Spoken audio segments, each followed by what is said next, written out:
पहले जमाने में जब जंगें होती थी, नमाज का वक्त हो जाया करता था, बादशाह नमाज की हालत में बादशाह जंग की हालत में नमाज के लिए खड़ा हो जाता था।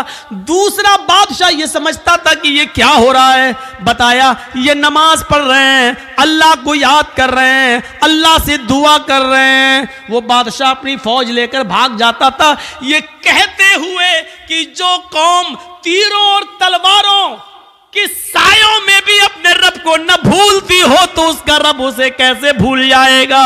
जो कौम तलवारों के सायों में पली हुई हो, तीरों तलवारों के सायों में जो नमाज अदा कर रही हो, ऐसी पोजीशन में भी वो अपने रब को भूल नहीं रही हो, अपने रब की इबादत कर रही हो, फिर उसका रब हमारे साथ क्या करेगा अगर हमने इनको इस पोजीशन में मारा।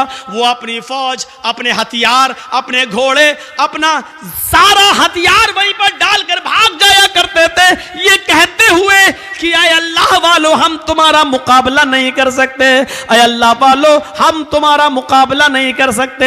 मेरे भाइयों, कल तक हमारे ये हालात थे, आज हमारे हालात ये, हमारी मस्जिदों में नमाज हो रही है लेकिन काफिरों की बारात बजती हुई जाती है, उनके बैंड बजते हुए जाते हैं, उनके गाने बजते हुए जाते हैं, लेकिन हमारी अजान की आवाज या नमाज की क़िरात भी हो रही हो तो उनको कोई फर्क नहीं पड़ता। क्योंकि जब अजान और नमाज के वक्त हमने अपनी टीवियों को बंद नहीं किया है, जब हमने अपने घरों में टीवियां चलाना शुरू कर दी तो फिर काफिरों के दिलों से भी हमारा रोबो दबदबा निकल गया, काफिरों के दिलों से भी हमारा रोबो दबदबा खत्म हो गया। क्यों होगा? हमने काफिरों के दिलों में अपनी इज्जत बनाई कहां है? कहां बनाई है हमने अपनी इज्जत? ग़ज़वा अहज़ाब का वो मौका याद करो। सुनो, सिर्फ एक नमाज थी, बस एक, वो भी अल्लाह के रसूल सल्लल्लाहु अलैहि वसल्लम नबी की एक नमाज, और वो भी छूटी नहीं थी, बस सिर्फ उसका असल वक्त निकल गया था। ग़ज़वा, जंग हो रही है, नाम है उस ग़ज़वे का ग़ज़वा अहज़ाब। और सुनो, कलेजा संभाल कर सुनो, दिल संभाल के सुनो इस वाक़े को।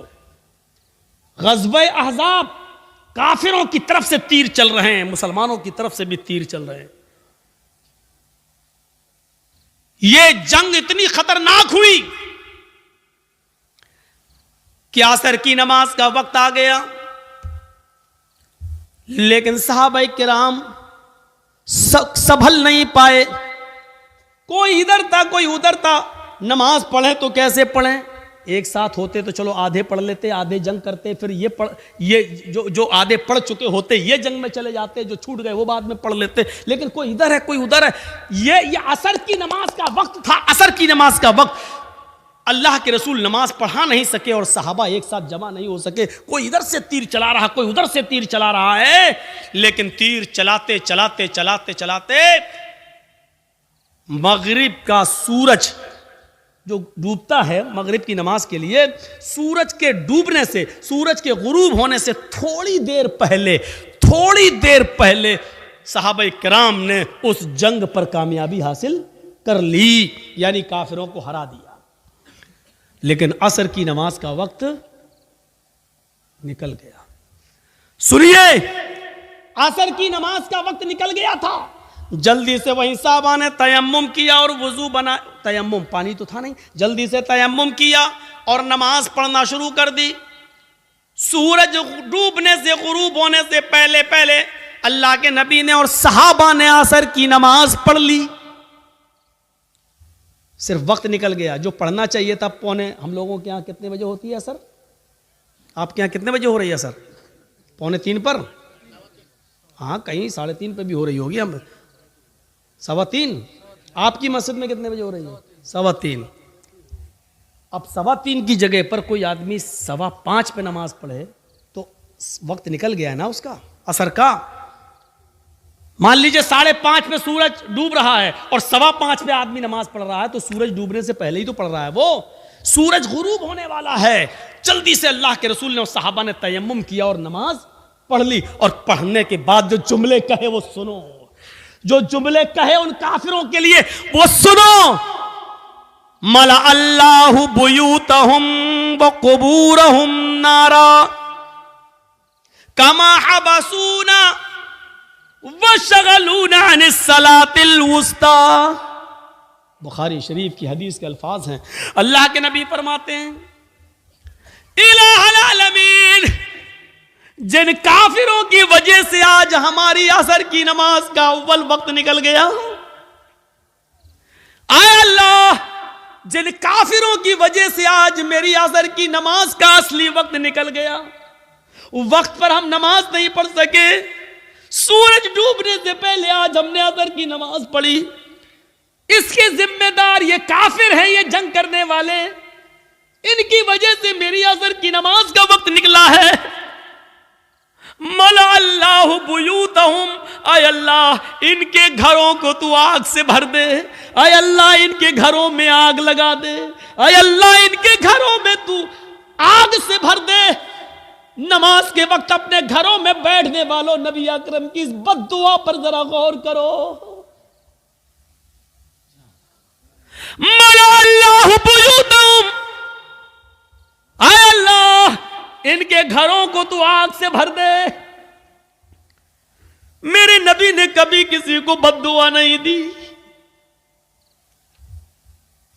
मार खाया फिर भी माफ कर दिया। नबी की बेटी को जिसने पेट फाड़ा, हिबार इब्ने अस्वद ने तीर मारकर, नबी की बेटी ज़ैनब के पेट में हमल था, बच्चा था, तीर पेट में लगता है, बच्चा गिर जाता है। ज़ैनब मदीने पहुंचती हैं, होश में आती है तो उनको पता चलता है कि मेरे पेट का बच्चा गिर गया है, जाया हो गया है। इस सदमे को वो बर्दाश्त न कर सकी, इंतकाल कर गई। 10 साल के बाद जब हिबार इब्ने अस्वद सामने आया और मदीने में अल्लाह के नबी से माफी मांगने लगा कि मुझे माफ कर दो, मैं भी मुजरिम हूं और आपकी बेटी का कातिल हूं। 10 साल पहले आपकी बेटी के पेट में तीर मारा था, हमल गिर गया था। नबी अकरम की आंखों में आंसू आ गए, बेटी की याद आ गई, रोने लगे। लेकिन कहते हिबार, मेरी बेटी के कातिल मैंने आज तक अपने लिए और अपने खानदान के लिए कभी बदला नहीं लिया।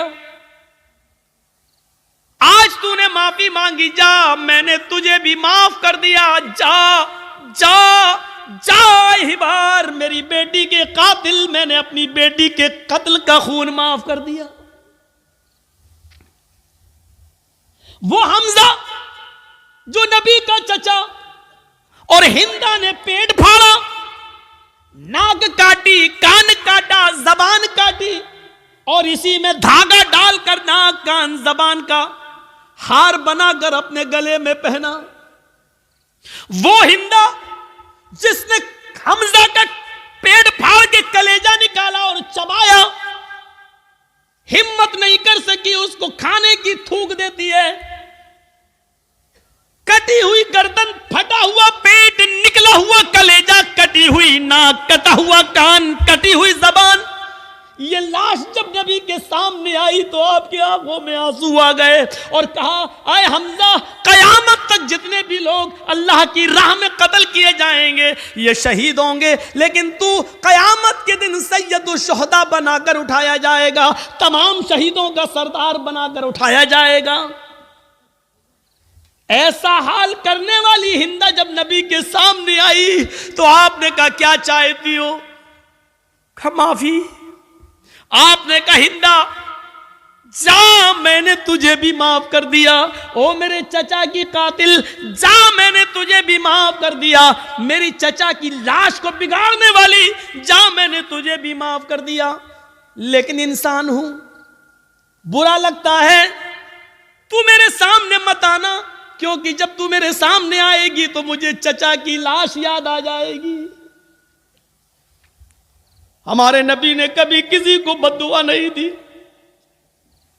ताइफ वालों ने इतना मारा, इतना मारा, कि सर फट गया, सर से खून निकला, पैरों पे गिरा, खून जम गया, जूते तक उतर नहीं पा रहे थे उस जमे हुए खून की वजह से।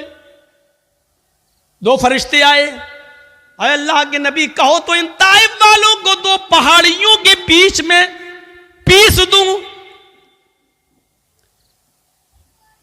मैं जब गया था हज के उम्रे के लिए तो मेरे वहां बहुत प्रोग्राम कराए गए थे, जिद्दा में हुए, दम्माम में हुए और मक्के में हुए, मदीने में हुए। तो हमको ताइफ भी लोग लेकर गए और वो पहाड़ी हमको दिखाई थी लोगों ने वहाँ ताइफ के अंदर, जिस पहाड़ी पर चढ़कर काफिरों ने नबी अकरम को पत्थर मारे। वहाँ के लोग जो थे वो उन लोगों ने बताया कि मौलाना साहब ये वो जगह है, यहाँ नबी खड़े थे, ऊपर से काफिर पत्थर मार रहे थे। उस जगह को देखा है हमने अपनी आंखों से, काफी ऊंचाई पर पत्थर मार रहे, जोर से पत्थर, ऊंचाई से पत्थर मारेंगे और वो नबी के सर पे लगेगा तो कितनी जोर से लगता होगा। फरिश्ते मौजूद, वो दोनों पहाड़ी जिसके बीच में ताइफ बसा हुआ है, अगर इस पहाड़ी को यहां से लाया जाए, उस पहाड़ी को यहां से लाया जाए, दोनों को मिलाया जाए तो इस पहाड़ी के बीच में जितने लोग रहते हैं कब पिस के सुरमा बन जाए कुछ नहीं कहा जा सकता। फरिश्तों ने कहा आप कहिए तो इन ताइफ वालों को इस दोनों पहाड़ियों के बीच में लाकर पीस दें, इनको कुचल दें, इनको खत्म कर दें, इनको बर्बाद कर दें। तो अल्लाह के रसूल ने क्या कहा? नहीं। फरिश्तों ने दोबारा कहा तो अल्लाह के नबी ने फरमाया अल्लाहुम्मा हद कौमी फइन्नहुम ला यअलमून। आए फरिश्तों, नहीं नहीं, इनको मारो नहीं, अल्लाह इनको हिदायत देगा और इंशाअल्लाह इनकी पुश्त से आने वाली नस्लें मुसलमान होंगी, इनकी नस्लें कलमा पढ़ने वाली होंगी, मुझे नबी मानने वाली होंगी। आए अल्लाह तू इनको हिदायत दे, ये मुझे जानती नहीं है कि मैं कौन हूं। आपने उस मौके पर भी बदला नहीं लिया। देख रहे हैं आप, बेटी के कातिल को माफ कर रहे हैं, बदला नहीं ले रहे हैं, हिंदा को माफ कर रहे हैं, इंतकाम नहीं ले रहे हैं। ताइफ में पत्थर खाने के बावजूद फरिश्ते पत्थरों का ताइफ वालों को पीसना चाहते हैं, लेकिन नबी इंतकाम नहीं ले रहे हैं। कह रहे हैं अल्लाह तू इनको हिदायत दे। मार खाकर दुआएं देने वाले नबी, लेकिन आज उसूल देखो, जिसने कभी बद्दुआ नहीं दी आज वो बद्दुआ दे रहा है। क्या कह रहा है? मला अल्लाहु बुयूतहुम, आए अल्लाह इन काफिरों के घरों को आग से भर दे, इसलिए कि आज इन्होंने मेरी बेटी को कत्ल नहीं किया, मेरे चचा का कलेजा नहीं निकाला, नाक नहीं काटी, कान नहीं काटा, इन्होंने आज मुझे नहीं मारा, बल्कि आज इनकी वजह से असर की नमाज का वक्त निकला। गौर करो, बेटी को मारा तो उसको माफ कर दिया, चचा का कलेजा निकाल के खाने वाली को माफ कर दिया, लेकिन जिनकी वजह से असर की नमाज छूट गई, वक्त पर नहीं पढ़ सके, उनको माफ नहीं कर रहे। अल्लाह के नबी कह रहे हैं मला अल्लाहु बुयूतहुम, आय अल्लाह इनके घरों को तू आग से भर दे। और जब ये मर जाए आग में, और जब इनकी कब्रों, जब इनको दफन किया जाए कब्रों में, तो कुबूरहुम, आय अल्लाह मरने के बाद भी इनको बख्शना नहीं, इनकी कब्रों में भी आग लगा देना। कितनी डेंजर बद्दुआ है। अंदाजा लगाओ, नमाज जिनकी वजह से छूट रही है वो भी सोचें। जर्जी साहब नमाज पढ़ते हैं, नमाज का वक्त हो रहा है, मस्जिद में जा रहे हैं, और आप नमाज के वक्त में अपने घर में नाश्ता कराने ले जा रहे हैं, तो इसका मतलब यह है कि आपकी वजह से नमाज छूट रही है, आप सबब बन रहे हैं। या तो नमाज से इतना पहले नाश्ता कराना चाहिए था कि अजान के फौरन बाद नमाज पढ़ी जा सके, या फिर नमाज के बाद आपको नाश्ता कराना चाहिए था। आप ऐसे मौके पर क्यों ले जा रहे हैं? ये ज़हन गौर करिएगा, गौर करिएगा। वो जंग हो रही है, अल्लाह सबब मत बनिए किसी का। आप खुद नमाज पढ़ने रहे, दूसरे की भी नमाज छुड़वा रहे हैं आप, ये एक और गुनाह है। काफिर तो वैसे ही जहन्नमी है, लेकिन अल्लाह के रसूल सल्लल्लाहु अलैहि वसल्लम क्या कह रहे हैं? अल्लाह इनके घरों को आग से भर दे, और मरने के बाद जब ये कब्र में दफन हो तो इनकी कब्रों को भी तू आग से भर दे। कमा हबसूना व शगलूना अनिस सलातिल वुस्ता, क्योंकि आज इनकी वजह से मेरी असर की नमाज छूट गई। ओफो, एक वक्त की नमाज, और वो भी छूटी नहीं, पढ़ ली। मगरिब के बाद नहीं पढ़ रहे हैं, मगरिब से पहले ही पढ़ रहे हैं, लेकिन असल वक्त निकल जाने की वजह से अब हम अंदाजा लगाएं हम कहां खड़े हैं। मौलाना जर्जी साहब, आप चाहे कितना बोल लो नमाज के ऊपर, सुबह फजर की नमाज में हम फिर नहीं आएंगे, घर में सोते रहेंगे। हम तो बड़े बाप के बेटे हैं, हमारे ऊपर तो किसी की तक़रीरों का असर नहीं हुआ। 80-90 साल के बुजुर्ग उलमा आए, उनकी नहीं मानी, तुम तो कल के लौंडे, तुम्हारी क्या सुनेंगे। तुम्हारे जैसे 336 मौलवी रोज बोलते हैं, किसी की नहीं सुनी हमने, तुम्हारी क्या सुनी। इस तकरीर के ख़त्म होने के बाद फिर भी फजर की नमाज में अगर हमने जमात के साथ नमाज नहीं पढ़ी तो लिख लो, आप अपने जलसा कराने में नाकाम हो गए। सोच लो, आपको कोई कामयाबी नहीं मिली जलसा कराने की। अगर तकरीरों से ईमान में ताजगी पैदा ना हो, मस्जिदों में नमाजियों की तादाद ना बढ़े, तो बेकार हैं ऐसे जलसे। इससे बेहतर था कि इशा की नमाज के बाद आप सोते और फजर की नमाज से पहले आप उठकर फजर की नमाज पढ़ लेते जमात के साथ। यह आपके लिए तकरीर सुनने से बेहतर होता। एक साहबी रात भर नमाज पढ़ते रहे, अल्लाहु अकबर, दुआ मांगते, फिर नमाज पढ़ी, दुआ मांगते रहे, नमाज पढ़ी, नमाज पे नमाज, सजदे पे सजदे, इशा से लेकर फजर तक बराबर नमाज पढ़ते रहे। नियत थी फजर की नमाज पढ़कर सोएंगे, लेकिन थोड़ी देर पहले, फजर की नमाज से थोड़ी देर पहले उनकी आंख लग गई। अब सुनो, फजर की नमाज से थोड़ी देर पहले, भाई रात भर जाग लिए तो थोड़ी देर पहले ऐसे वैसे लेटे थे, चलो थोड़ा लेट जाते हैं, कमर सीधी करते हैं, अभी अजान का वक्त होने वाला है, गए काम से। थोड़ी देर की बात आंख खुली, मस्जिद में नमाज हो रही है, जल्दी से वुजू बनाया, नमाज में शामिल हो गए। जमात तो मिल गई, दोनों रकातें मिल गईं, लेकिन फजर की नमाज से पहले जो 2 रकात सुन्नत पढ़ी जाती थी वो नहीं पढ़ पाए। सुन रहे हैं, गौर से सुनिए, वो नहीं पढ़ पाए। फजर की जमात नहीं छूटी थी, जमात मिल गई। भाई सो के उठे, जल्दी से वजू बनाए, मस्जिद में चले गए, नमाज तो पढ़ ली, दोनों रकातें मिल गई, लेकिन सुन्नतें नहीं पढ़ पाए। बाद में जब वो सुन्नतें पढ़ने लगे, सुन्नतें पढ़ने के बाद फ़र्ज़ नमाज के बाद जब अल्लाह के नबी ने सलाम फेर दिया, सलाम फेरने के बाद देखा कि वो कोई सुन्नत पढ़ रहे हैं। सुन्नत के बाद जब आपने उनको बुलाया, आपने उनसे कहा ये बाद में तुम कौन सी नमाज पढ़ रहे थे? कहा अल्लाह के रसूल, वो रात भर नमाज पढ़ी थी मैंने, इबादत की थी, और फजर की नमाज से थोड़ा पहले मुझे नींद आ गई, आँख खुली तो मैंने जल्दी से वज़ू बनाया, मस्जिद में आ गया, जमात खड़ी थी, तो जमात के होते हुए हमने सुन्नत नहीं पढ़ी, पहले जमात पढ़ ली, बाद में सुन्नत पढ़ ली। तो अल्लाह के रसूल ने जो जवाब दिया वो सुनिए। आपने फरमाया, काश तू पूरी रात आराम से सोता, काश तू पूरी रात इशा की नमाज के बाद से लेकर फजर तक आराम से सोता, गहरी नींद में सोता, लेकिन फजर की नमाज से पहले उठकर वुजू बना लेता और फजर की नमाज से पहले 2 रकात सुन्नत पढ़ लेता। अल्लाह की कसम, फजर से पहले 2 रकात सुन्नत अगर पढ़ लेता तो ये 2 सुन्नतें तेरे लिए रात भर की इबादत से ज्यादा बेहतर होती।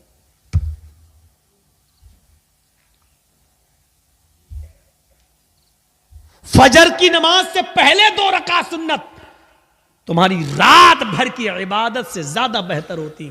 क्यों जागे तुम रात भर?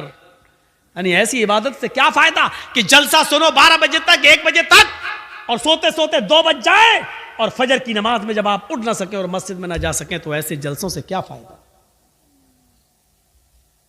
ये बंद होने चाहिए ड्रामे। हाँ, मैं इसको ड्रामा कहता हूं। जो जलसे लोगों को नमाजी ना बना सके वो ड्रामा है। जो तकरीरें लोगों के दिलों में ईमान ताजा ना कर सके वो नौटंकियां हैं। वो लैला मजनू की कहानियां हैं। तसव्वुर कीजिए हम कहां हैं। नमाज कितनी जरूरी चीज है हमारी सोसाइटी और हमारे समाज में और हमारे लिए।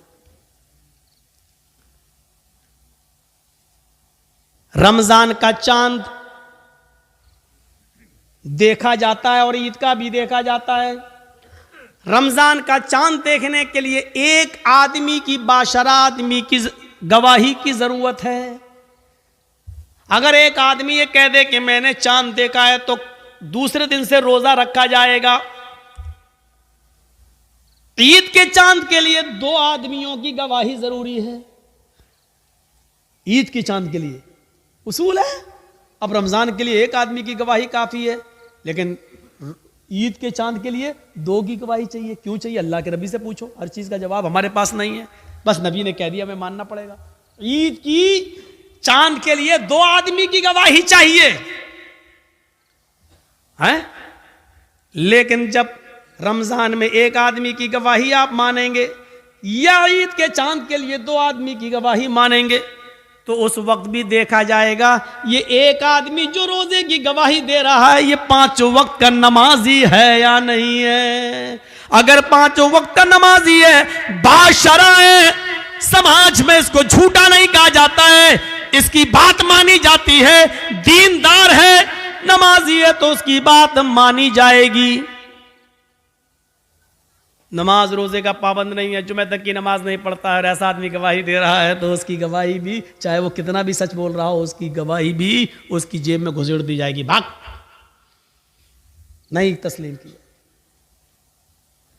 रोजे का चांद एक आदमी की गवाही है, और एक आदमी अगर नहीं देखता चांद, लेकिन एक औरत चांद देखती है, तो एक औरत की गवाही नहीं मानी जाएगी। 2 औरतों की गवाही एक मर्द के बराबर है, लिहाजा औरतें 2 होना चाहिए, आदमी एक आदमी अगर कह दे बाशरा हो कि मैंने रोजे का चांद देखा है रमजान का, तो रोजा रखा जाएगा। लेकिन एक औरत, चाहे वो कितनी भी नेक हो, दीनदार हो, नमाजी, तहज्जुद गुजार हो, लेकिन एक औरत अगर चांद की गवाही देती है तो उसकी बात नहीं मानी जाएगी।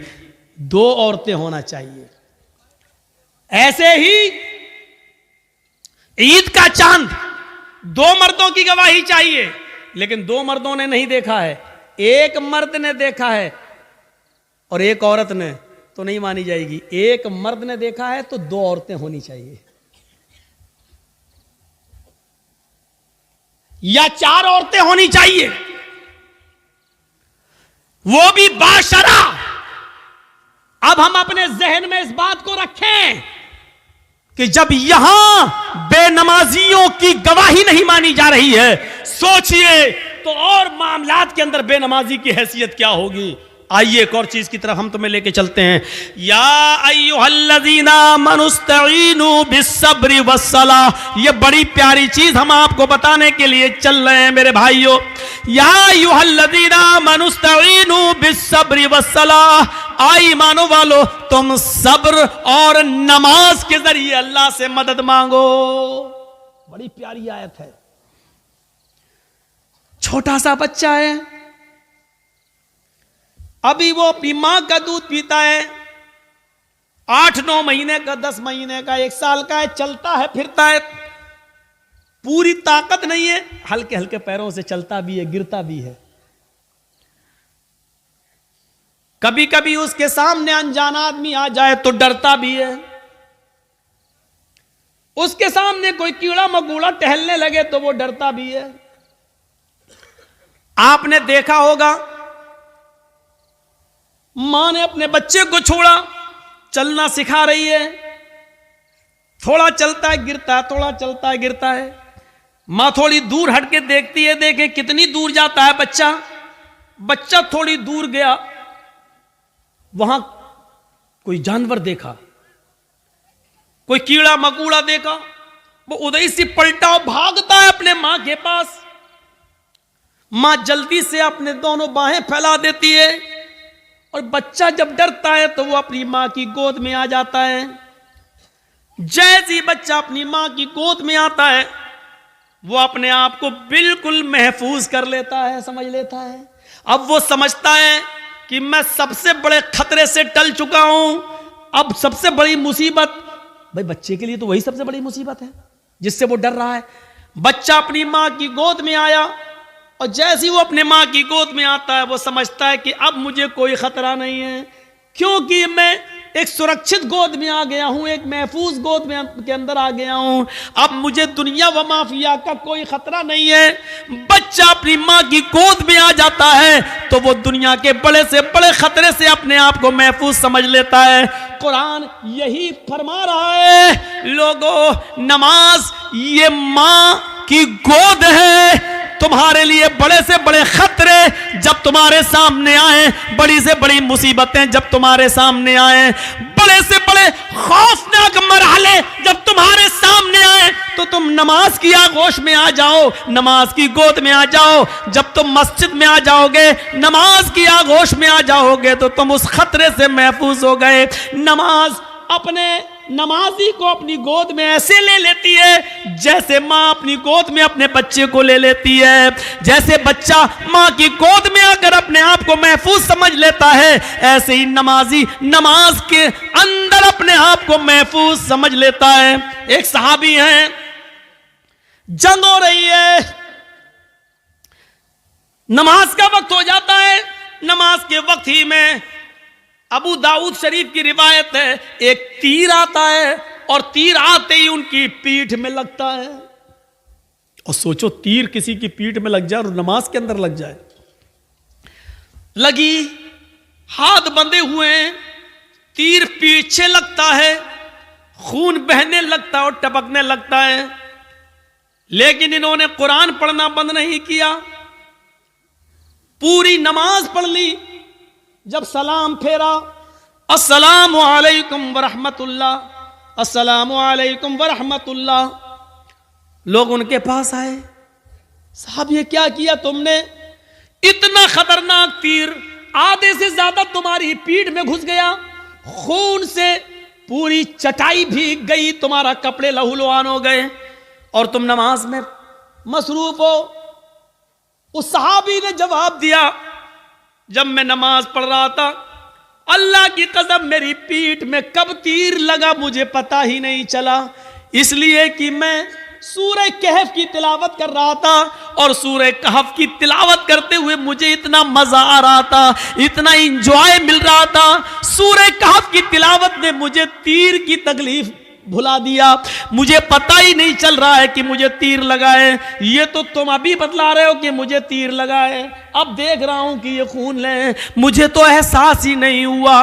गौर कीजिए, कितना बड़ा खतरा था तीर का लगना और उनको पता ही नहीं, क्योंकि वो नमाज की गोद में थे, नमाज की आगोश में थे।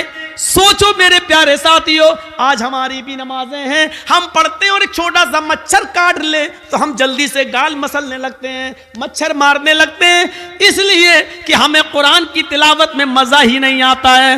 वो कह रहे हैं कि हम ऐसे सूरह कहफ पढ़ रहे थे, सूरह कहफ की तिलावत में मुझे इतना मजा आ रहा था, इतना एंजॉय आ रहा था कि मुझे पता ही नहीं चला कि मुझे कब तीर लगा। या अय्युहल्लज़ीना आमनुस्तईनु बिस्सब्रि वस्सलाह, ईमानो वालो तुम सब्र और नमाज के जरिए अल्लाह से मदद मांगो, सब्र और नमाज के जरिए अल्लाह से मदद मांगो। सब्र और नमाज के जरिए सब्र करो और नमाज आगोश में आ जाओ नमाज के। और जब तुम मांगो तो अल्लाह, जब नमाज पढ़ोगे तो अल्लाह तुम्हारी सब सुनेगा। हाँ, ऐसा भी हो सकता है कि नमाज के बाद तुम कुछ मांग रहे हो और अल्लाह नहीं दे रहा है, ये हो सकता है, तो इसमें घबराना नहीं चाहिए। नमाज भी पढ़ रहे हो, दुआ भी मांग रहे हो, या रब्बी या रब्बी या रब्बी, अल्लाह मुझे ये दे, मुझे ये दे, मुझे ये दे, लेकिन नहीं मिल रहा है, इसका यह मतलब नहीं कि आपकी नमाजें कबूल नहीं हो रही, इसका यह भी मतलब नहीं कि अल्लाह आपसे नाराज है। कभी ऐसा मत सोचना, नहीं दे रहा है तो वो जानता है कि क्यों नहीं दे रहा है, उसकी मर्जी है, उसी में भलाई हो सकती है। हमारा एक छोटा सा बच्चा है, उसको निमोनिया हो गया है, एक मिसाल दे रहा हूं, आपका एक छोटा सा बच्चा है, उसको निमोनिया हो गया है, नाक बह रही है, बुखार में तड़प रहा है, बार बार उसको प्यास भी लग रही है, डॉक्टर ने दवा दी है, ठंडी चीजों से मना किया है। जब आप उस बच्चे को लेकर दवा लेकर आ रहे हैं तो रास्ते में बर्फ बेचने वाला आइसक्रीम बेचने वाला आइसक्रीम बेच रहा है और आपका बच्चा आइसक्रीम की जिद कर रहा है। पापा मुझे आइसक्रीम चाहिए, पापा मुझे आइसक्रीम चाहिए, डैड मुझे आइसक्रीम चाहिए, अब्बू मुझे आइसक्रीम चाहिए। मुझे ईमानदारी के साथ बताइए, आपका बच्चा बुखार की हालत में, निमोनिया की पोजीशन में आइसक्रीम मांग रहा है, क्या आप उसको आइसक्रीम दिलाएंगे? क्या आप उसको आइसक्रीम खिलाना पसंद करेंगे? नहीं, क्योंकि आप जानते हैं कि इस वक्त इसकी अगर मुराद मैंने पूरी कर दी तो मेरा बच्चा और ज्यादा बीमार हो जाएगा। आप उसके 1000 जिद करने के बावजूद आप उसको आइसक्रीम नहीं देंगे, जबकि आपको बुरा लग रहा है कि मेरा बच्चा बेचारा मांग रहा है। आप नहीं चाहते कि उसकी तमन्ना पूरी ना हो, आप चाहते हैं कि दिलाएं, लेकिन उसकी बीमारी बतला रही है आइसक्रीम उसके लिए नुकसानदेह है। आप बाप होते हुए भी अपने बच्चे को आइसक्रीम नहीं दिलाएंगे, क्योंकि आप जानते हैं कि मेरे बच्चे के लिए क्या अच्छा है क्या बुरा है। आप कहिए अल्लाह मुझे ये दे, मुझे ये दे, मुझे ये दे, और नहीं मिल रहा है तो नाराज मत होइए, क्योंकि आपका रब जानता है आपको क्या देना है और क्या नहीं देना है। वो क्यों नहीं दे रहा है आपको, इस पे अल्लाह ताला से शिकवा मत करिए, शिकायत मत कीजिए। हो सकता है उसका न देने में ही भलाई हो जो चीज आप मांग रहे हो। एक बादशाह ऐलान करता है, आओ मेरी रियाया, मेरी पब्लिक, जो मुझसे मांगेगी मुंह मांगे मैं उसको दूंगा। सारी की सारी पब्लिक एक मैदान में जमा हो जाती है और बादशाह जो पब्लिक मांगती जा रही है बादशाह देता जा रहा है। एक बुढ़िया एक खच्चर पे बैठ के आई, खच्चर गधे की तरह होता है, खच्चर पे बैठ के आई। बादशाह ने कहा, बुढ़िया तेरा बेटा है? कहा नहीं। पति है? कहा नहीं। कोई नहीं है? कहा नहीं। आए मेरे वजीर, इस बुढ़िया को 100 दीनार दे दो, 100 सोने की अशरफियां दे दो। बुढ़िया कहने लगी, नहीं, आप बेइंसाफी कर रहे हैं, सबसे पूछ रहे हैं कि बताओ क्या मांगते हो, और जो जो मांग रहा उसको आप देते जा रहे हैं, और मुझसे कह रहे हैं कि 200 अशरफी दे दो सोने की। नहीं, मुझे भी मुंह मांगे इनाम चाहिए। बादशाह ने कहा, बता तुझे क्या चाहिए? उसने कहा, जो खच्चर में लेके आई हूं इसके ऊपर इतना सोना लाद दो कि ये आसानी से लेकर मेरे घर तक पहुंच जाए। इस खच्चर के वजन के बराबर सोना।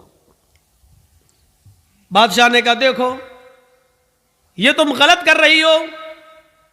क्या जवाब दिया उस बुढ़िया ने, आपने सबकी मुरादें पूरी की, मेरी भी करो। पब्लिक कहने लगी, हां बादशाह सलामत, आपकी बेइंसाफी, आप गलत कर रहे हैं, सबको मुंह मांगे दे रहे हैं, तो इस बुढ़िया ने भी जो मांगा उसको दो। बादशाह ने कहा, जाओ सोना लेकर आओ और इसके खच्चर पर लाद दो। सोना लाद कर खच्चर पर लेकर बुढ़िया चली गई घर। गांव के लोगों को पता चला, हो सुनो बहुत सा माल आया, सोना मिला है बुढ़ी को। घर कमजोर था, रात में नकब लगाया, 2-3 चोर अंदर घुसे। बुढ़िया में ताकत ही कितने थी, एक ने पैर पकड़ा, एक ने गर्दन दबा दी, पकड़ा, खत्म। 1 मिनट भी नहीं लगा, बुढ़िया गई और सारा सोना वो लेकर भाग गए। सुबह हंगामा हो गया, बुढ़िया मारी गई, सोना चला गया। बादशाह ने सारी रियाया को फिर बुलाया, कहा लोगों क्या हुआ? कहा बुढ़िया मारी गई, सोना गायब। कहा देखो मैं जानता था, इसीलिए उसको 100 अशरफिया दे रहा था। मैं जानता था कि उस बुढ़ी को लालच है, इतना सोने का करेगी क्या, ना इतना खा पाएगी, उसकी जिंदगी में अब ज्यादा दिन भी तो नहीं रह गए, लेकिन उसके लालच ने उसको मार दिया। इसीलिए मैं उसको 100 सोने की अशरफियां दे रहा था, लेकिन आप लोगों ने मेरी मुखालिफत की। देखो मुझे मालूम था बुढ़िया इतना सोना नहीं संभाल सकेगी, इसलिए मारी गई। एक मामूली बात से ये कह रहा है कि कितना उस बुढ़िया को मिलना चाहिए मैं जानता हूं, और क्या नहीं मिलना चाहिए मैं जानता हूं।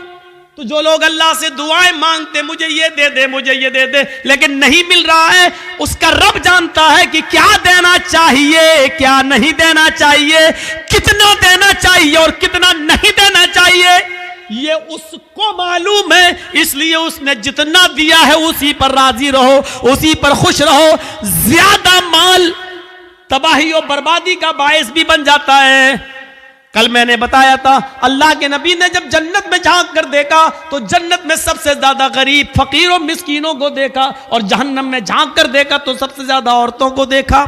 मेरे भाइयों, अंदाजा लगाइए, या अय्युहल्लज़ीना आमनुस्तईनु बिस्सब्रि वस्सलाह। नमाज एक माँ की तरह है। जिस तरह बच्चा माँ की गोद में आ जाता है तो अपने आप को महफूज समझता है, ऐसी बड़ी से बड़ी मुसीबतें जब हमारे और आपके ऊपर आए तो हम नमाज में मसरूफ हो जाएं। यकीन नहीं आता तो सुनो, इब्राहिम अलैहिस्सलाम अपनी बीवी सारा के साथ, सारा, हाजरा तो दूसरी है, सारा पहले थी, पहली बीवी कौन है? सारा। सारा के साथ जा रहे हैं और जालिम बादशाह के मुल्क में घुस जाते हैं। उस मुल्क को क्रॉस करना चाहते हैं। जालिम बादशाह के वजीरों ने लोगों को बताया, बादशाह को बताया, एक आदमी है, उसके साथ एक औरत है और बड़ी खूबसूरत है।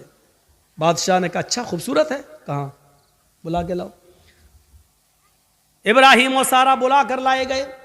बादशाह ने पूछा, ये तुम्हारी कौन है? इब्राहिम अलैहिस्सलाम ने फरमाया, ये मेरी बहन है।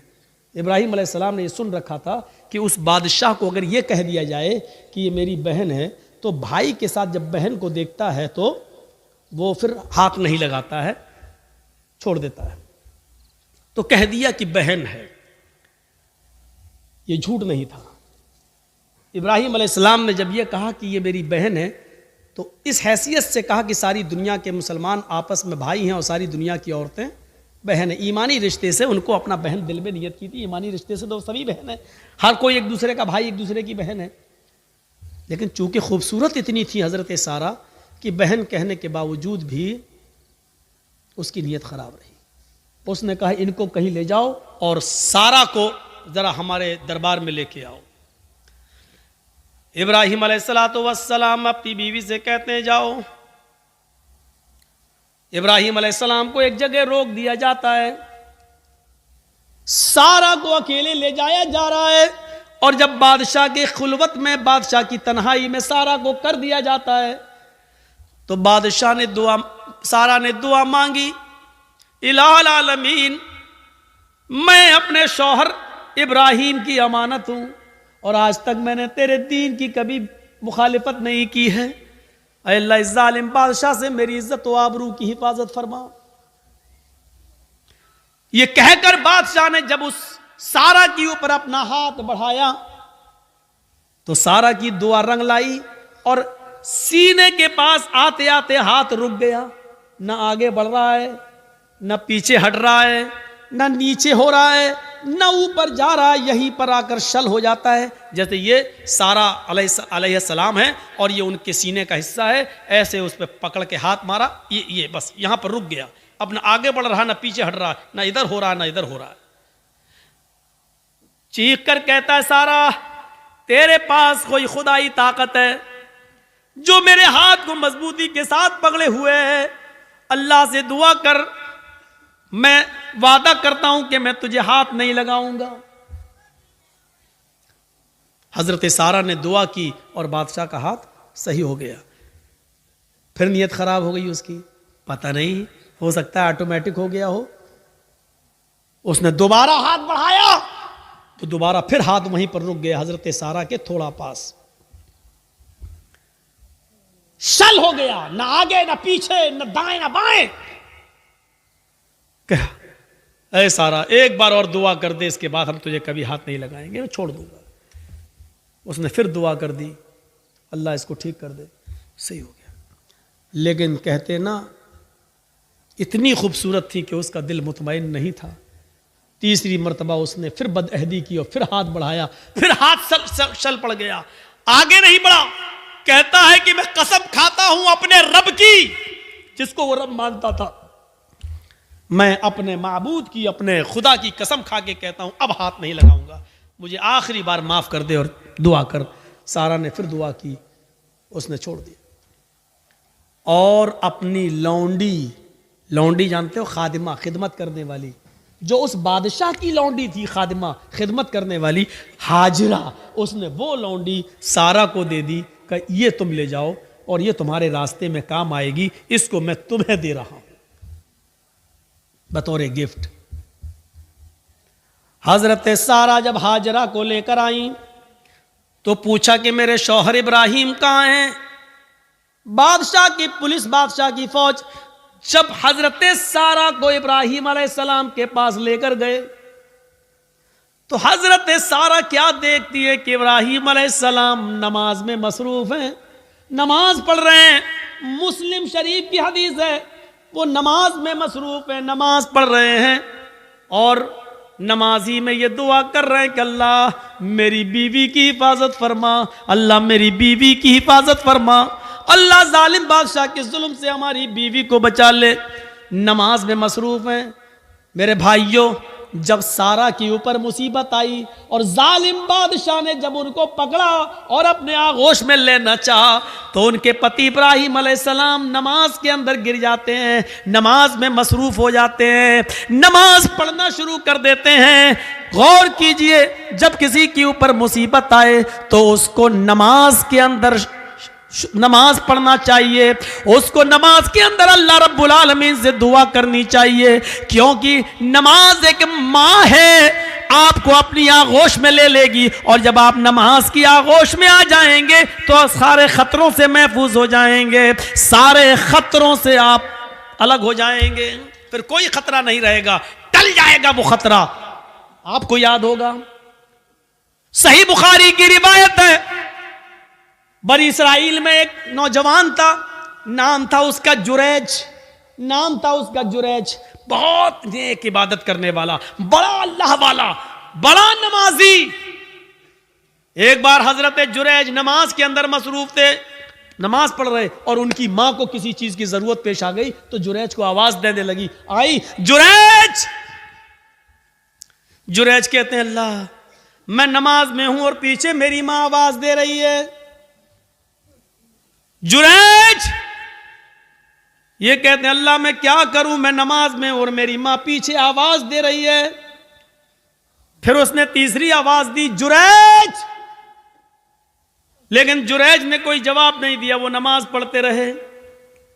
चौथी बार जुरैज की मां के मुंह से ये जुमला निकला, जुरैज तूने मेरी आवाज सुनकर भी अनसुना कर दिया। आय अल्लाह, जुरैज उस वक्त तक न मरे जब तक कि वो किसी बदकार औरत का मुंह न देख ले।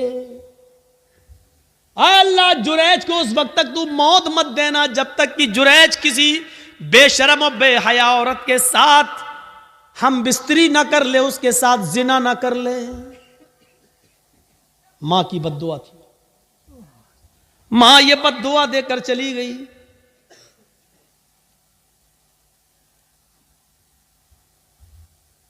फिर क्या होता है, 2, 4, 5 दिन के बाद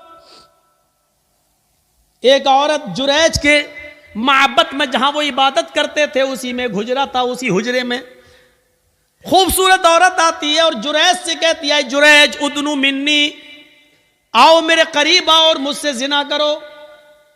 जुरैज ने कहा अल्लाह की पनाह, मैं ऐसा गलत काम नहीं कर सकता, मैं अल्लाह का नेक बंदा हूं, उसकी इबादत में मैं अपनी जिंदगी गुजार रहा हूं, चलो जाओ यहां से हटो, यह गलत काम मुझसे नहीं होगा।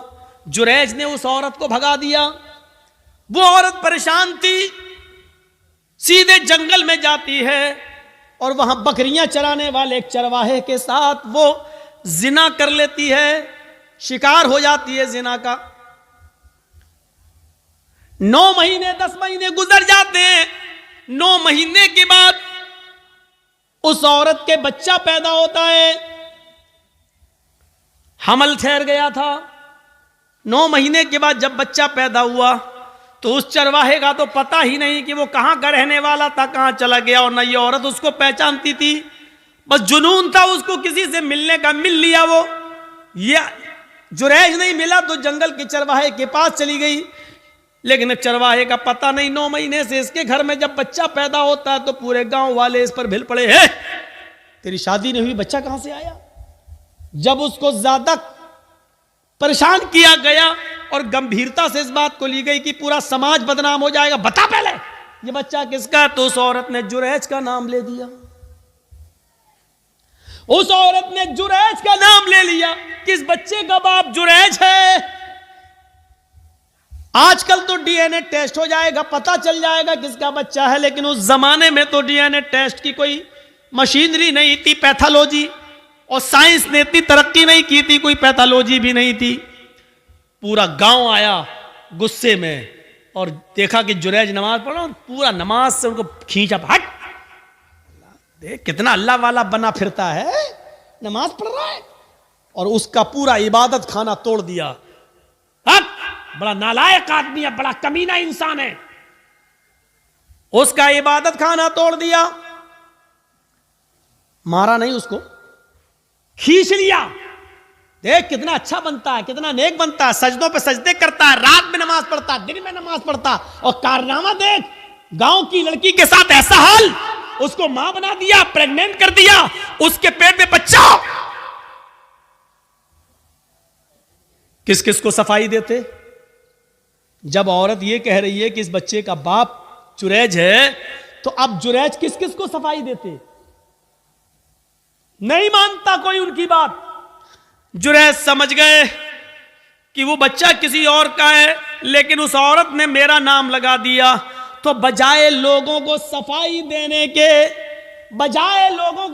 देने के जुरैज ने एक जगह चटाई बिछाई, इबादत खाना तो तोड़ दिया, जुरैज ने एक जगह चटाई बिछाई और उसी पर वो नमाज पढ़ने में मसरूफ हो गए। और नमाज के अंदर ये दुआ करने लगे, आय अल्लाह, इसकी सच्चाई अगर सामने न आई तो दुनिया में फिर कभी कोई तेरे नेक बंदों पर भरोसा नहीं करेगा, कभी भी फिर नेक लोगों पर एतबार न किया जाएगा, हर नेक आदमी फिर बदनाम हो जाएगा। आय अल्लाह, मैं नमाज के अंदर तुझसे दुआ मांगता हूं कि इसकी सच्चाई जाहिर कर दे।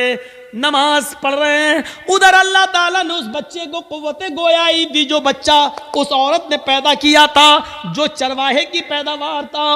वो बच्चा जोर जोर से कहने लगा, आए गांव वालों, आए गांव वालों, आए समाज वालों, मेरी मां झूठ बोल रही है, मैं जुरैज का बेटा नहीं हूं, मेरा बाप फला जंगल का फला चरवाहा है, जो फला फला बस्ती में रहता है, मेरी मां ने उसके साथ जिना किया था, मैं उस बाप की, उस चरवाहे की औलाद हूं, मैं जुरैज का बेटा नहीं हूं, जुरैज ने मेरी मां के साथ कुछ नहीं किया। जब वो बच्चा जोर जोर से बोलने लगा, इस बच्चे के जोर से बोलने की वजह से लोगों को यकीन आ गया कि इस औरत ने झूठा जुरैज का नाम लिया है। वो माफी तलाफी करते हुए आए और कहने लगे, जुरैज हमें माफ कर दो, हम सोने का तुम्हारा माबद, इबादत खाना सोने का बना देंगे, हमें हमारे पास इतना सोना है, हम सोने का तुम्हारा इबादत खाना बना देंगे। जुरैज ने कहा, नहीं नहीं, जिस तरह मिट्टी का पहले बना हुआ था उसी तरीके का बना दो, सोने की इबादत खाने का हम क्या करेंगे, हमें तो नमाज ही तो पढ़ना है, और करना ही क्या है मेरे भाइयों। हजरत जुरैज के ऊपर जब मुसीबत आती है, और इतनी बड़ी मुसीबत कि नेक आदमी के ऊपर जिना का इल्जाम लग रहा है, तो हजरत जुरैज सफाई पेश नहीं करते हैं, बल्कि नमाज की आगोश में चले जाते हैं, नमाज के दामन में चले जाते हैं, नमाज पढ़ना शुरू कर देते हैं, और उसी नमाज के अंदर दुआ मांग रहे हैं। अल्लाह ने कहा, या अय्युहल्लज़ीना आमनुस्तईनु बिस्सब्रि वस्सलाह, जब तुम्हारे ऊपर मुसीबत आए तो सब्र और नमाज के जरिए अल्लाह से मदद मांगो। जुरैज ने सब्र किया गांव वालों के इबादत खाना तोड़ने पर, और नमाज के जरिए अल्लाह से मदद मांगी है। मेरे भाइयों, नमाज बड़ी से बड़ी मुसीबतों को दूर कर देती है। नमाज, जब आपके ऊपर बहुत बड़ी कोई मुसीबत आए तो फौरन वुजू बनाओ और नमाज की आगोश में चले जाओ। दुनिया में बहुत से नबी आए, सुनिए, और हर नबी पर नमाज फर्ज थी, हर नबी पर नमाज फर्ज थी। हजरत इब्राहिम अलैहिस्सलातु वस्सलाम ये कहा करते थे, इन्ना सलाती व नुसुकी व महयाया व ममाती लिल्लाहि रब्बिल आलमीन, मेरी नमाज, मेरी कुर्बानी, मेरी जिंदगी और मेरी मौत अल्लाह के लिए है। कुरान कह रहा है ना, इन्ना सलाती व नुसुकी व महयाया व ममाती लिल्लाहि रब्बिल आलमीन, मेरी नमाज, मेरी कुर्बानी, मेरी जिंदगी, मेरी मौत किसके लिए? अल्लाह के लिए। इसका मतलब यह है कि इब्राहिम अलैहिस्सलाम पर भी नमाज फर्ज थी। जब अपनी बीवी हाजरा को और अपने बच्चे छोटे इस्माइल को जब छोड़ दिया था बियाबान जंगल में, और जब चले गए बहुत दूर, बीवी और बच्चे की आंखों से ओझल हो गए, तो इब्राहिम अलैहिस्सलाम ने जो दुआ की थी वो दुआ को देखो कुरान रिकॉर्ड करता है, और रब्बी इन्नी अस्कन्तु मिन ज़ुर्रियती बिवादिन गैरि ज़ी ज़रा इंद बैतिकल मुहर्रम लियुकीमुस सलाह इलाहुल आलमीन। ओ अल्लाह रब्बुल आलमीन, हमने अपनी बीवी को, हमने अपने बच्चे को एक बियाबान जंगल में तेरे हवाले छोड़ दिया है। उस जंगल में कोई नहीं है, इंसानी आबादी नहीं है, उस जंगल में कोई रहता नहीं है, कोई बंदा नहीं है।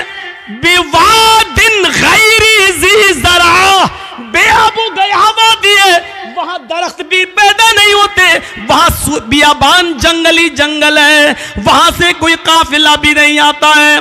थोड़े बहुत दरख्त जो दिख रहे हैं उन पर परिंदों के घोंसले भी नहीं है, एक चिड़िया का भी पता नहीं है। ऐसी बियाबान जंगल में जो गैर आबाद है, गैर ज़ी ज़रा है, उस जंगल में हमने अपने बीवी बच्चों को छोड़ दिया है। इंद बैतिकल मुहर्रम, तेरे काबिले एहतराम घर के पास, जहां तेरा घर तामीर होगा, जहां हमें तेरा घर बनाना है, जहां खाने काबा को बनाना है, जहां किबला बनना है, जहां किबले की तामीर होना है, तेरा घर बनना है, ऐसे घर के पास हमने अपने बीवी बच्चे को छोड़ दिया है। लियुकीमुस सलाह, ताकि उससे फैलने वाली जुर्रियत, मेरे बीवी बच्चे लियुकीमुस सलाह, नमाज कायम कर सकें, नमाज अदा कर सकें, नमाज पढ़ सकें। अपने बीवी को और बच्चे को छोड़ दिया है, एक भी परिंदा नहीं है, काफिला नहीं है, इंसान नहीं रह रहा है, साए साए बीतती है, खतरनाक जानवरों का डेरा है, लेकिन यही खाने काबा बनना है, यही अल्लाह का घर बनना है, इसी खाने काबा का तवाफ आगे चल के होना है, और सारी दुनिया इसी की तरफ आगे चल कर रुख करके नमाज पढ़ने वाली है। हमें इसी जगह पर अपने बीवी बच्चों को छोड़ दिया है, ताकि मेरी बीवी से, मेरे बच्चों से जो नस्ल फैले, जो तादाद बढ़े, जो संख्या बढ़े, जो आबादी बढ़े, लियुकीमुस सलाह, वो तेरी लिए नमाज पढ़ सकें, वो नमाज कायम करें, वो नमाज पढ़ने वाले हों। इब्राहिम अलैहिस्सलाम ये दुआ कर रहे हैं, हमने अपनी बीवी और बच्चों को ऐसी जगह छोड़ा है जो बिल्कुल बियाबान है, लेकिन हमने वहां इसलिए छोड़ा है, वहां तेरा घर है इसलिए छोड़ा, ताकि वो नमाज अदा करें, नमाज पढ़ें। कुरान की आयत से हमें पता चलना चाहिए कि नमाज की अहमियत क्या है। यही नमाज है। हजरत मूसा अलैहिस्सलातु वस्सलाम को अल्लाह ने हुक्म दिया था, व अक़िमिस सलात लिज़िक्री, आए मूसा तुम मेरी याद के लिए, मुझे याद करने के लिए नमाज कायम करो। पता चला कि ये नमाज मूसा अलैहिस्सलाम पर भी फर्ज थी, इब्राहिम पर भी फर्ज थी, नूह अलैहिस्सलाम पर भी फर्ज थी। ये नमाज लुकमान अलैहिस्सलाम पर भी फर्ज थी, और लुकमान अलैहिस्सलाम तो अपने बेटे से कह रहे हैं, कुरान कहता है या बुनैया अक़िमिस सलाह, आए मेरे बेटे नमाज कायम कर। ये नमाज लुकमान और उसके बेटे पर भी फर्ज थी। रहा नबी अकरम का मसला, तो अल्लाह के नबी का मसला तो मैंने अभी बयान कर दिया।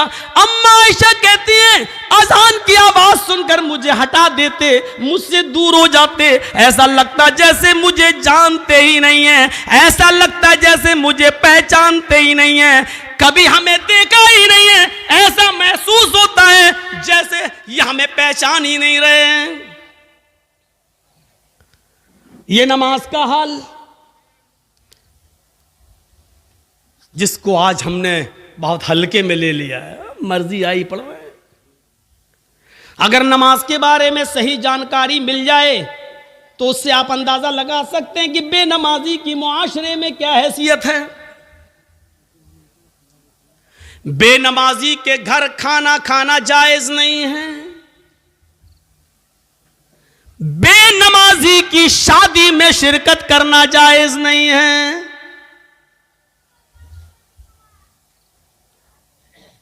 अगर किसी लड़की की शादी किसी बेनमाजी से हो जाए तो उस लड़की का बेनमाजी पति के साथ रहना जायज नहीं है। समझाए, मानता है तो ठीक है, नहीं मानता तो अलग हो जाए। सवाल यह है कि वो तलाक ना दे तो तलाक देने की जरूरत ही नहीं है, क्योंकि बेनमाजी मुसलमान ही नहीं है। और जब मुसलमान नहीं है तो किसी काफिर के निकाह में रहने की जरूरत भी नहीं है। ये निकाह ऑटोमेटिकली फिस्क, अपने आप खत्म। बेनमाजी के हाथ का खाना जायज नहीं है। बेनमाजी के हाथ का पानी जायज नहीं है।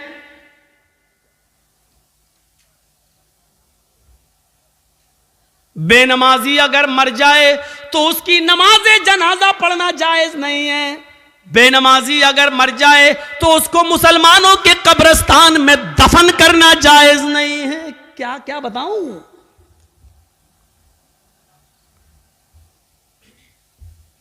लेकिन सब चल रहा है। कितना बड़ा दिल गुर्दा है आज, जिसकी हैसियत ये हो और शादी के मौके पर हम ये ना देखें। पूछते हैं लड़की पढ़ी लिखी है? हाँ। कितनी? कुरान पढ़ी है।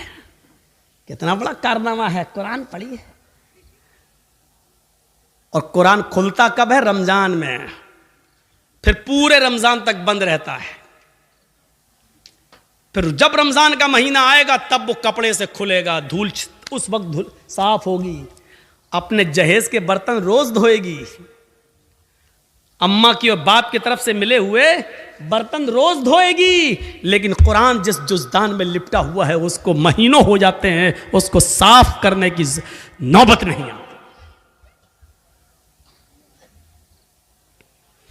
जिस तरीके से बेनमाजी औरत बेनमाजी आदमी के साथ नहीं रह सकती, उसी तरीके से नमाजी शौहर के साथ बेनमाजी औरत नहीं रह सकती।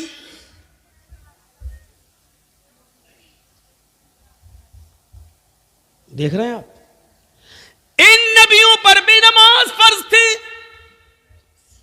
यह अलग बात है कि किसी नबी के ऊपर 2 रकात फर्ज थी, किसी नबी के ऊपर 4 रकात फर्ज थी, किसी नबी के ऊपर 3 रकात फर्ज थी, किसी के ऊपर 2 टाइम की थी, किसी के ऊपर 3 टाइम की थी, सुबह दोपहर शाम, और किसी के ऊपर 5 टाइम भी थी, किसी के ऊपर 4 वक्त की भी नमाज फर्ज थी। लेकिन अल्लाह के नबी जनाब मोहम्मद रसूलुल्लाह सल्लल्लाहु अलैहि वसल्लम जब नबी बनाकर भेजे गए तो आपने ये नमाज 5 वक्त की फर्ज की, क्योंकि अल्लाह ताला ने 50 से 5 वक्त की कर दी। और जब 5 वक्त की फर्ज कर दी गई तो नमाज का उसूल ये बनाया कि फजर में 2 रकात रख दी, जोहर में 4 रकात रख दी, असर में 4 रकात रख दी, मगरिब में 3 रख दी और इशा में 4 रख दी। क्योंकि किसी नबी के ऊपर 2 थी, किसी के ऊपर 3 थी और किसी के ऊपर 4 थी। 2 से कम नहीं थी और 4 से ज्यादा किसी के ऊपर फर्ज नहीं थी। इसलिए अल्लाह के नबी ने 2 भी रखी, 3 भी रखी और 4 भी रखी, ताकि लोगों को इस बात का इल्म हो जाए कि मैं किसी नबी के खिलाफ नहीं हूं। मैंने फजर में 2 रकात नमाज फर्ज की है ताकि उन नबियों की भी इक्तिदा हो जाए जो 2 रकात जो पढ़ा करते थे। 3 रकात भी मैंने मगरिब में रख दी है, क्योंकि कुछ नबियों पर 3 वक्त 3 रकात फर्ज थी, तो मैंने उनको की 3 रकात भी रख दी ताकि उस नबी की सुन्नत भी जिंदा हो जाए। और जिन नबियों पर 4 रकात फर्ज थी हमने जोहर, असर और इशा में 4 रकात फर्ज कर दी ताकि उस नबी की सुन्नत पर भी अमल हो जाए। मैं नबियों का मुखालिफ नहीं हूं, मैं रसूलों का मुखालिफ नहीं हूं। हाँ, मैं आखिरी नबी हूं। अब तरीका मेरा चलेगा, अब रास्ता मेरा चलेगा। दुनिया में तीन ही किस्म की मखलूक है। एक मखलूक जो हमेशा खड़ी रहती है, जैसे पेड़, दरख्त, पहाड़, ये खड़े हैं। कुछ मखलूक झुकी हुई होती है, जैसे भैंस, बकरी, गाय, भेड़। आप देखिए, हम लोग जब ऐसे रुकू में चले जाएं तो बिल्कुल वही शक्ल हो जाती है। और कुछ मखलूक ज़मीन से चिपकी हुई होती है, जैसे छिपकली, चूहा। दीवार पे भी चढ़ेगा तो चिपका हुआ होगा, ज़मीन पे होगा तो ऐसे होगा। ये तीन ही किस्म की मखलूक है, चौथी कोई किस्म नहीं है। और अल्लाह कहता है युसब्बिहु लिल्लाहि मा फिस समावाति व मा फिल अर्ज़, ज़मीन व आसमान की सारी मखलूक अल्लाह की तस्बीह बयान कर रही है, अल्लाह की हम्द व सना बयान कर रही है। अल्लाह के नबी सल्लल्लाहु अलैहि वसल्लम ने नमाज में ये तीनों कंडीशन लागू कर दी है। अल्लाहु अकबर। अय अल्लाह, ये पहाड़ भी तेरी हम्द व सना बयान करते हैं, ये दरख्तों के पत्ते भी हम्द व सना बयान करते हैं। अगर तुझे खड़े होकर की जाने वाली इबादत ज्यादा पसंद है दरख्तों की, पहाड़ों की, तो देख मैं खड़ा हूं। अल्लाहु अकबर। मेरी इस अदा को कबूल कर ले। अगर तुझे चार पैर वाले जानवरों की इबादत ज्यादा पसंद है तो देख मैं झुक गया हूं। अल्लाहु अकबर। मैंने रुकू कर लिया है, देख मैंने भी उनकी तरह शक्ल बना ली है। अगर तुझे छिपकली, चूहे और जमीन पर रेंगने वाले कीड़े मकोड़े, सांप, बिच्छुओं की इबादत और उनकी तस्बीह पसंद है तो देख मैं सजदा कर रहा हूं। अल्लाहु अकबर। जमीन पर चिपक गए, सजदा कर लिया। अय अल्लाह, अगर तुझे ये हयात पसंद है तो मैं भी इस हयात को कर रहा हूं। तीनों चीजें नमाज के अंदर लागू कर दी हैं। पता नहीं अल्लाह को कौन सी अदा ज्यादा पसंद है। अल्लाह, तीनों अदाओं में से जो तुझे पसंद है वो कबूल कर ले। आइए एक और चीज बताता हूं आपको। अल्लाह के नबी सल्लल्लाहु अलैहि वसल्लम के पास चंद सहाबा आते हैं। हाँ सुनिए, जबरदस्त चीज। चंद सहाबा आते हैं और आकर कहते हैं, अय अल्लाह के नबी सल्लल्लाहु अलैहि वसल्लम, मैं जब मस्जिदों में नमाज पढ़ने जाता हूं तो ये काफिर कान लगा लगा कर सुनते हैं, दीवारों पर कान लगा कर सुनते हैं। जब हम जोर से मस्जिदों में नमाज की हालत में कुरान की तिलावत जब मैं जोर से करता हूं तो ये काफिर सुन लेते हैं बाहर से। फिर ये मस्जिदों में घुस जाते हैं और बेतहाशा मारते हैं। इतना मारते हैं कि मारते मारते, पीटते पीटते हमें बदहाल कर देते हैं, लहू लुहान कर देते हैं। अल्लाह के नबी ने पूछा, अच्छा ये बताओ वो किस वक्त कान लगाकर सुनते हैं तुम्हारी दीवारों पर? कहा अल्लाह के नबी, शाम को जब काम करके वापस आते हैं। पूछा अल्लाह के नबी सल्लल्लाहु अलैहि वसल्लम ने, अच्छा ये बताओ कि वो किस वक्त कान लगा के सुनते हैं? कहा अल्लाह के रसूल, वो जब शाम को काम करके वापस आते हैं, जब तो वो कान लगाकर सुनते हैं। यानी असर के वक्त। तो अल्लाह के नबी सल्लल्लाहु अलैहि वसल्लम ने फरमाया, अच्छा तो कान लगाते हैं वो दीवारों पर? कहाँ? तो ठीक है, फिर असर में तुम कुरान की किरात जोर से करना बंद कर दो, यानी आहिस्ता पढ़ लो। और कब कान लगाते हैं? कहा अल्लाह के रसूल, कैलूला करते वक्त।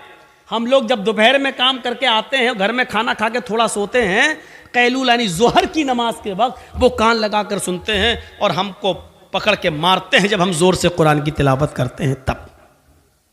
तो अल्लाह के नबी ने कहा, जोहर में भी तुम कुरान को आहिस्ता पढ़ो। देखिए, आपने ये नहीं कहा कि नमाज घर में पढ़ लो। मकामी आदमी हो, जो कहीं का रहने वाला हो, आप अपने गांव के रहने वाले हैं, तो आप अपने घर पे नमाज नहीं पढ़ेंगे। कोई मुसाफिर आदमी है, सफ़र से आया है, तो वो जहाँ ठहरा है, जहाँ रुका है, वो नमाज पढ़ सकता है अपने मकाम पर जहाँ वो ठहरा है, इसलिए कि उसको कसर में करना है, 2 रकात पढ़ना है। और मुसाफिर ज़ोहर और असर एक साथ पढ़ सकता है, मगरिब और इशा एक साथ पढ़ सकता है, वो 2 नमाजें मिला सकता है, उसको गुंजाइश है। लेकिन मकामी आदमी को नहीं। अल्लाह के रसूल ने उनसे क्या कहा? अच्छा, ज़ोहर में मारते हैं और असर में मारते हैं, कहा तो ठीक है, ज़ोहर में आहिस्ता पढ़ लो और असर में आहिस्ता पढ़ लो। अच्छा ये बताओ मगरिब में? का अल्लाह के रसूल वो बहुत देर से आते हैं, तो मगरिब में वो कान लगा के नहीं सुनते हैं, तो आपने फरमाया फिर मगरिब में कुरान की तिलावत ज़ोर से करो। अच्छा ईशा में? हाँ, अल्लाह के नबी जब वो घर कारोबार करके खेती बाड़ी करके वापस आते हैं तो ईशा में भी कान लगा के सुनते हैं। आपने हाँ, तो वो ईशा में भी नहीं सुनते हैं क्योंकि थके हुए होते हैं, खाना खाया और सो गए। मगरिब के बाद आते हैं, सुनते नहीं हैं, इसलिए आपने कहा मगरिब में पढ़ो ज़ोर से। ईशा की नमाज आप इतनी देर से पढ़ते हैं कि उनको नींद आ जाती है, वो ईशा में भी नहीं सुनते, आपने फरमाया तो ईशा में भी पढ़ो। अच्छा फजर में?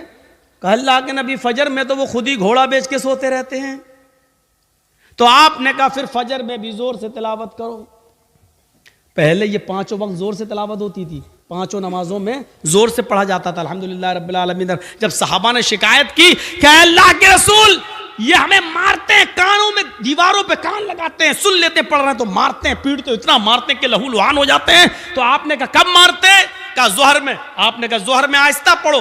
कब मारते हैं? कहा असर में। असर में भी आहिस्ता पढ़ो। मगरिब में? कहा नहीं, जोर से पढ़ो। इशा में सो जाते हैं वो, जोर से पढ़ो। फजर में नहीं उठते हैं वो, जोर से पढ़ो। मेरे भाइयों ये सिलसिला चलता रहा, बहुत दिनों तक ये सिलसिला चलता रहा, और इतने दिनों तक ये सिलसिला चला कि मक्का फतह हो गया। जब मक्का में कामयाबी मिल गई और नबी की हुकूमत आ गई, तब सहाबा किराम ने फिर अर्ज किया। अब जो चीज बताना चाहता हूं वो सुनिए। अब सहाबा ने अर्ज किया, आए अल्लाह के नबी, जब हमारे हालात खराब थे, जब ये हमें मारते थे, पीटते थे, जिसकी वजह से आपने आहिस्ता पढ़ने का हुक्म दे दिया था जोहर में और असर में, अब तो ये मारते नहीं हैं, अब तो हुकूमत हमारे हाथ में आ गई, अब तो मक्का और मदीना की बागडोर हमारे हाथ में है, तो आए अल्लाह के नबी हमें पहले वाली इजाजत दे दीजिए, अब हम फिर से 5 वक्त की नमाजों में जोर से तिलावत करें। भाई हालात अब खत्म हो गए, पहले हालात बुरे थे इसलिए आपने आहिस्ता पढ़ने को कह दिया, अब तो हमारे फेवर में है हालात, अब तो हमारे हक में है हालात, तो अब क्यों हम आहिस्ता पढ़ें, अब हम जोर से पढ़ेंगे। आपने कहा नहीं, नहीं, बिल्कुल नहीं। सहाबा ने कहा अल्लाह के रसूल, क्या ये वजह नहीं थी कि ये लोग हमें मारते थे इसलिए आपने आहिस्ता पढ़ने के लिए कह दिया था? आपने कहा वजह यही थी। कहा जब वो रीजन खत्म हो गया, जब वो वजह खत्म हो गई, तो अब जोर से पढ़ने की इजाजत क्यों नहीं दी जा रही है? अल्लाह के नबी ने क्या फरमाया? आपने फरमाया इसलिए कि बाद में आने वाले लोग जब ये सोचेंगे कि जोहर में असर में आहिस्ता पढ़ने की इजाजत क्यों दी, और मगरिब में इशा में और फजर में जोर से तिलावत क्यों की जाती है, जब ये बाद में आने वाले लोगों को पता चलेगा, जब वो इसकी हिस्ट्री पढ़ेंगे, जब वो हदीसें पढ़ेंगे, जब उनको मालूम होगा कि सहाबा किराम मार खाते थे, इतना पीटे जाते थे कि उनकी चमड़ी उधड़ जाती थी, लहूलुहान हो जाते थे, इसके बावजूद उन्होंने नमाज नहीं छोड़ी, मारे खाई लेकिन नमाज पढ़ी, आहिस्ता पढ़ी लेकिन पढ़ी, नमाज छोड़ी नहीं है। जब उनको इस बात का इल्म होगा तब उनको पता चलेगा कि साहबा किराम ने बड़ी से बड़ी मुसीबतें झेली हैं लेकिन नमाज नहीं छोड़ी है, नमाज तर्क नहीं की है, तो फिर वो भी नमाजी बन जाएंगे, वो भी नमाज के पाबंद हो जाएंगे। अब आपको अंदाजा है मेरे भाइयों, साहबा किराम मारे खाते थे, इतना पीटते थे कि उनकी चमड़ी उधड़ जाती थी, जिस्म से खून बहता था, लेकिन इसके बावजूद नमाज पढ़ रहे हैं। अल्लाह के रसूल ने कहा जोर से मत पढ़ो, आहिस्ता पढ़ो, लेकिन पढ़ो। नमाज